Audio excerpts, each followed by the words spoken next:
Hi, and welcome to the Anti-Waffle podcast with Em and Pixie. Woohoo! And together we'll try to talk about research about any gobbledygook. Each episode we'll be talking to a researcher who will discuss the work they're doing, looking at why this research is important and asking how did they get into this field. We hope that it will be informative and interesting and bring a bit of the academic world into the real world. Today we have Dr. Emma Norris, who is a lecturer in public health at Brunel University London and an associate fellow on the Human Behaviour Change Project. Hi Emma, thank you ever so much for joining us today. Thanks for having me, guys. Thank you. Do you want to start by telling us a bit about your research? Yeah, so for the last, 10 years or so, I've been working in the field of health behaviour change. So my background's in health psychology, and so basically applying that to think about how we can help people live healthier lives, whether that be cutting down smoking, being a bit more active, eating a healthier diet and so on.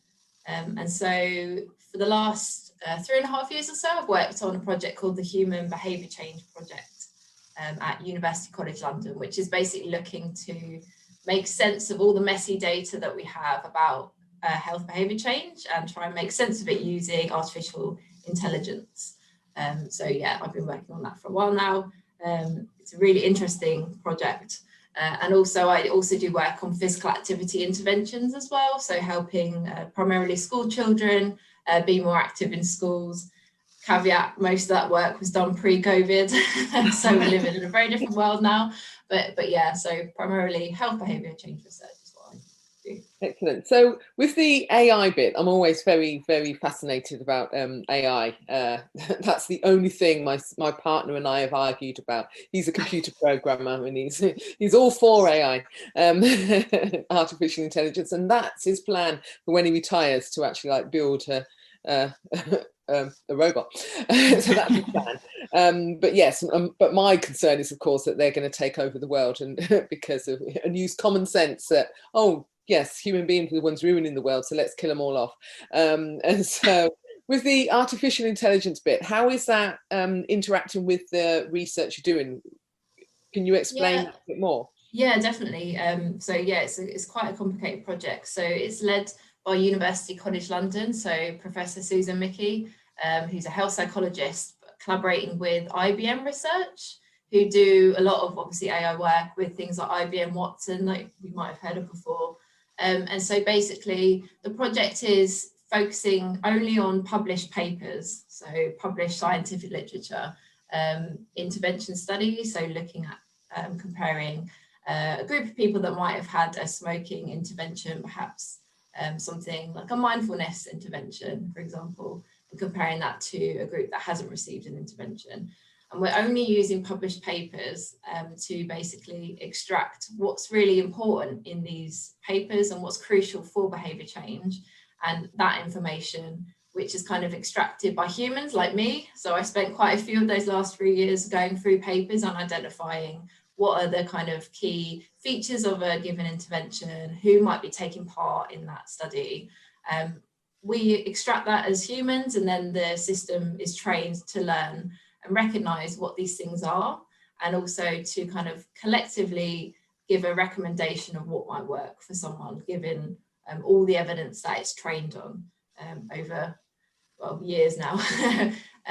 So we primarily started with smoking cessation papers, and there's many thousands of intervention papers looking at just smoking. So we're kind of getting to the end of that now, and now we'll be moving on to physical activity interventions as well. So having a system that can kind of answer questions that either you might have as a member of the public, or maybe you might have as a researcher or a practitioner, perhaps. Maybe you're wanting to help your local community quit smoking, for example, or a certain type of person or a certain population. That you can put these factors into the system, and it will give you an evidence-based recommendation of a few selection of ideas of what type of techniques might work for the parameters that you've given it. So we're getting to the stage now of developing the kind of prototype website that anyone will be able to use, and we'll be testing that out in different user groups. So yeah, public, researchers, practitioners, policymakers. It will be a really exciting system. It's taken quite a few years to get developed, but we're kind of getting ready to have something to publicly launch now. readily available for anyone to use. So did you say that the project's been running for 3 years? Yeah, it started end of 2016, so I guess nearly 4 years actually now. Time has flown this year. I'm still in March. Yeah, time has stood still, hasn't it? And are you saying that it will get us like a specific plan for the individual? So it will actually look at, oh well, you're a person who lives in London and you have this lifestyle and you're this age and you're of this racial background, so this is the plan that will work best for you. Yes, exactly that. So asking a few questions about you as an individual, or maybe from a research perspective, if you're interested in a type of group of people, or maybe you only want to do an intervention that takes place in a hospital or a school or something like this. So plug in a few of these kind of keywords, and then we'll provide you with some suggestions of some kind of strategies that might work for you.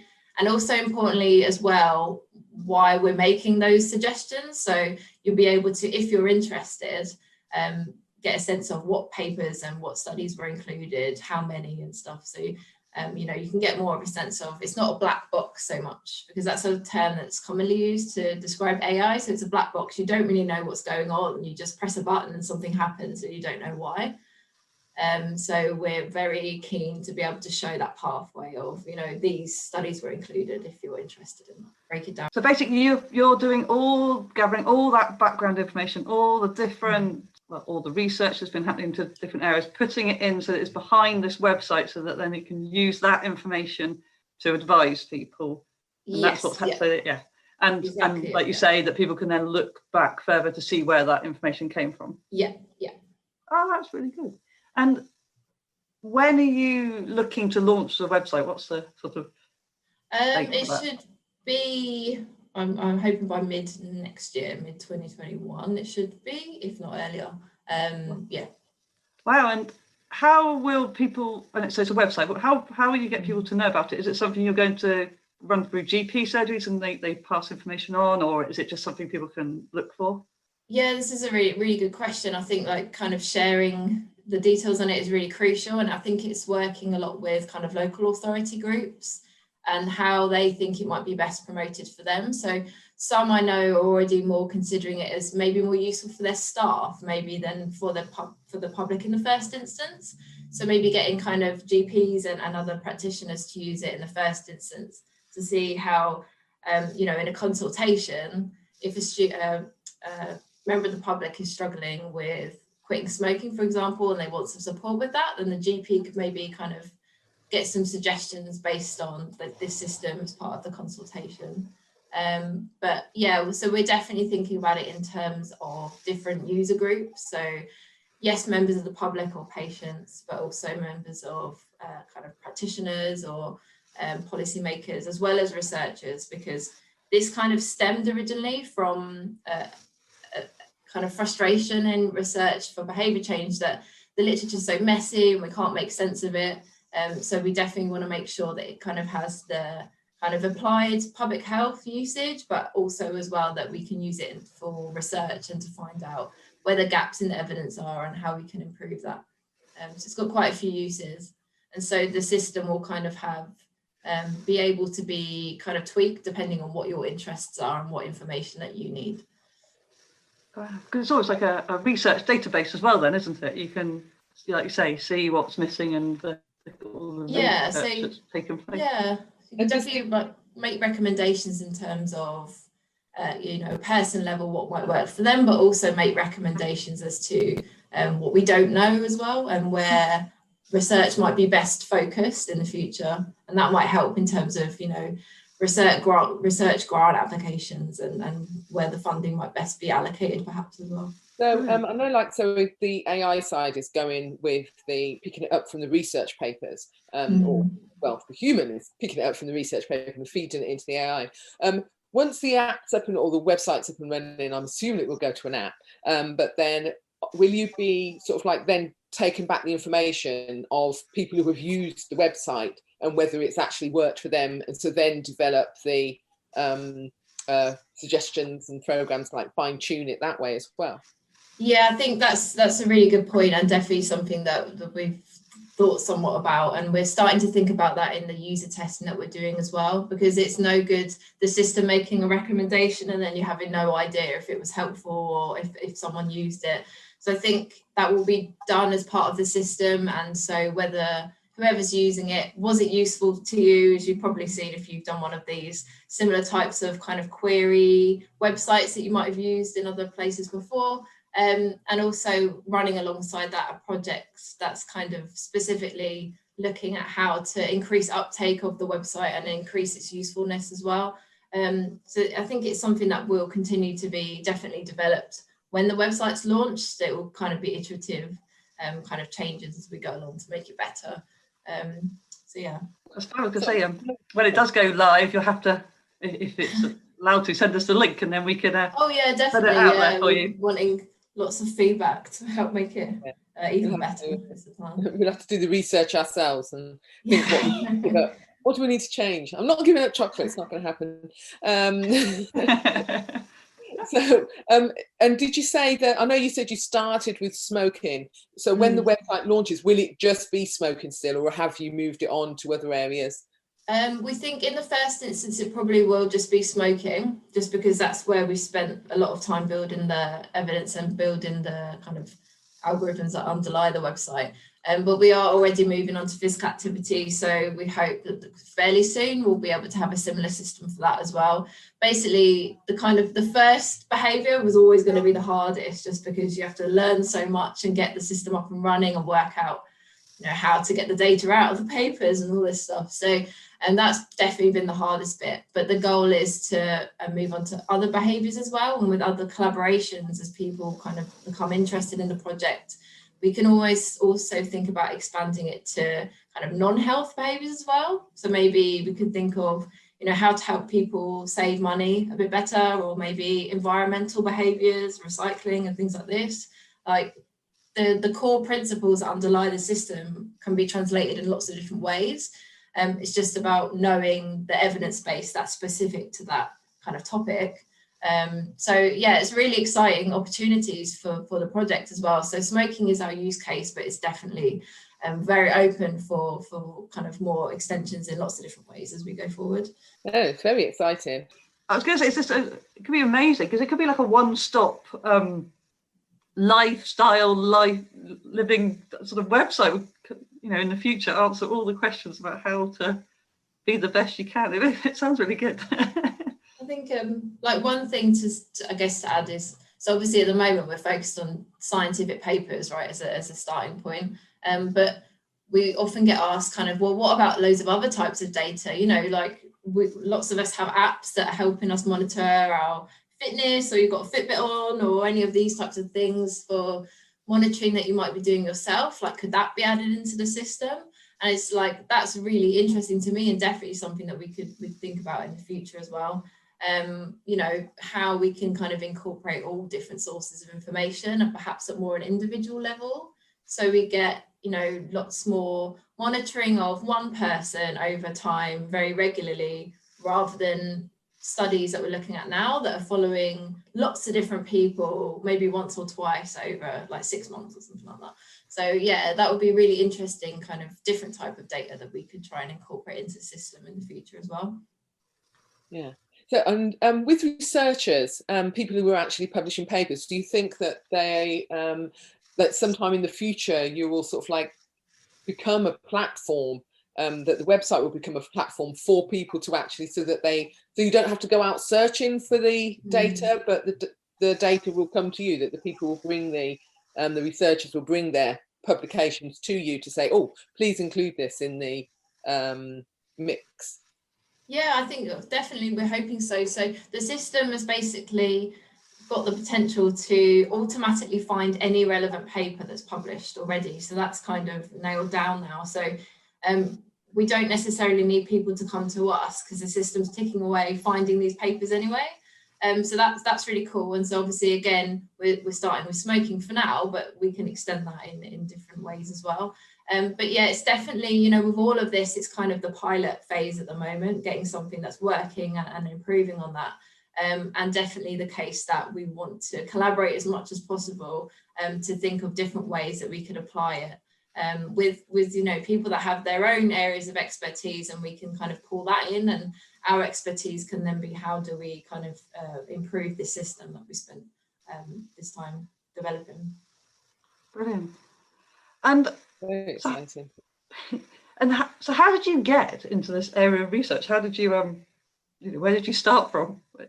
Oh yeah, so I mean, I did my PhD at UCL 3 or 4 years ago now, and that was in the area of physical activity interventions, so kind of related to that. And I was looking at how we can get kids in school more active within teaching time, so physically active lessons, so seeing how we can integrate activity in maths and English teaching. And so after that I took up this job, which was as a research fellow, so a postdoctoral job after my PhD. So my interest has always kind of been in how we can help people be more active. We all have our own experiences of that, especially during the last year or 9 months or so now, and how we can almost think about how our activity might have fluctuated over this time. So interested in all types of health behaviour change from a personal and public health perspective. Brilliant. And so you said you're an associate fellow on this human behaviour. Does your other work link into this at the Brunel University London? Yeah, so I just started my fellowship, my lectureship during the lockdown in May. So I've moved to Brunel University now. So I still do various bits of work on the human behaviour change project, and will do, but also thinking of new ideas to extend the project as well as part of this role. So we're applying for some grant applications to incorporate different behaviours into the system, and also to focus on working with patients to understand what they need out of the system, and to incorporate that a lot more into it going forward as well. So that's kind of where I'll be taking it forward to, hopefully in my new job as a lecturer. Although the last few months has very much been a teaching frenzy as we all convert to Zoom and simultaneous online and face-to-face delivery, which has been interesting, and as an aside. So hopefully in the new year, when things have kind of calmed down a bit and we're a bit more used to teaching in that way, definitely be more research in that area for me personally. That actually, as we're talking about like our new times, will that sort of like things like that be like what's going on in the environment be included in sort of like the plans that the system comes up? Will it take into account, okay, well, actually we're in lockdown, so there's a pandemic, so you might need to adjust your behaviour this way or that way, does it take in external factors as well? Yeah, I guess that's a really interesting point. I think it's very much driven on the kind of literature that's out there. And so we can kind of say, in the future, 2020, well, that was obviously a very different year. And maybe like we take that context into account. We're kind of starting now to get some intervention type papers, especially for smoking and physical activity, where people have tried to assess what's going on in this time and maybe do some kind of web-based type interventions to help improve those and change that. I think context is really important, and the kind of external factors really need to be considered. So we try and capture that as much as we can in terms of, where in the world the study takes place, what type of environment it might be, the setting of the intervention. But I think time, we're learning this year, is very crucial part of context as well. So I think we need to think a bit more about how we kind of break down the lockdown element, I guess, specifically to COVID as part of this system, as the kind of intervention papers start coming out over the next year or two. That's really important, a really good point, yeah. If you can sum up to the public why your research is important, can you do this? Well, I think we're all learning this year that our behaviour is crucial to the health of ourselves and the whole public. Well, so just for context, this morning, the vaccine has been announced as going to be rolled out. We're on the 2nd of December. Behaviour's never been more important, for washing our hands, face, space, all of this, but also now as we move into trying to help people be more likely to adopt the vaccine, we really need to be thinking crucially about behaviour change and how we can kind of convert people to these behaviours that are beneficial to everyone. So I think if you'd asked me this last year, it might have been more of a difficult sell, but I feel this year in 2020, behaviour change is kind of crucial to everything that we've been living and breathing. We've all been having to change our behaviours this year and converting the way we live and work and so on. So yeah, I think never more has behaviour change been more important. And so yeah, obviously my research is a tiny part of that. And also the research I'm doing is also for the kind of longer term behaviour change. So hopefully beyond COVID, how we can kind of return in a new normal to focusing on helping people live generally healthier lives. Thank you, Emma. Thank you ever so much for your time. And thank you to everybody for listening. We'll put any links up that you want to our Twitter account, which is at Anti-Waffle Pod. And please do get in touch, because we'd love to hear from you. Bye. Bye.